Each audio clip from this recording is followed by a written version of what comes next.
699 സ്ഥാനാർത്ഥികൾ മത്സരിക്കുന്ന ഡൽഹിയിൽ വനിതകൾ 96 പേർ മാത്രം. മുഖ്യധാര രാഷ്ട്രീയ പാർട്ടികളുടെ പ്രതിനിധികളെക്കാൾ സ്വതന്ത്രരാണ് മത്സരിക്കുന്ന വനിതകളിൽ ഏറെയും.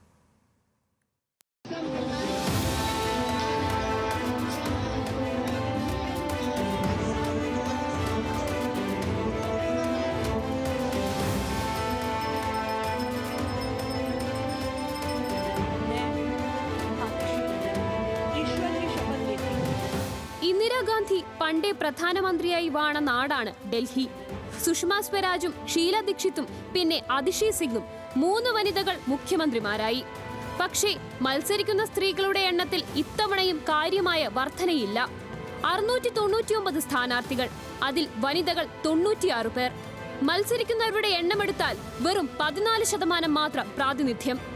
1993 വീണ്ടും സംസ്ഥാനമായ ശേഷം നടന്ന ആദ്യ തെരഞ്ഞെടുപ്പിന് 1316 പത്രികകളാണ് സമർപ്പിച്ചത്. അതിൽ വനിതകളായി ഉണ്ടായിരുന്നത് 58 പേർ മാത്രവും. അതിൽ ജയിച്ചു വന്നത് 3 പേരും. കഴിഞ്ഞ തെരഞ്ഞെടുപ്പിൽ 79 വനിതകൾ മത്സരിച്ചു, ജയിച്ചത് 8 പേർ മാത്രം.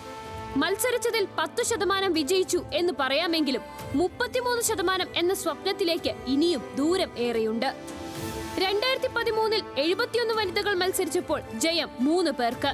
2008 81 പേർ മത്സരിച്ചപ്പോഴും ജയിച്ചത് 8 പേർ മാത്രം. വോട്ടർമാരിൽ പകുതിയിലേറെ വനിതകളാണ്.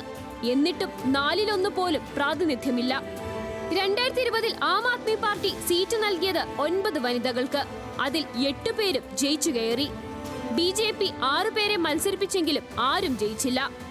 കഴിഞ്ഞ തവണ 10 വനിതകൾക്ക് സീറ്റ് നൽകിയ കോൺഗ്രസ് ഇത്തവണ 7 പേരെ മാത്രമേ മത്സരിപ്പിക്കുന്നുള്ളൂ.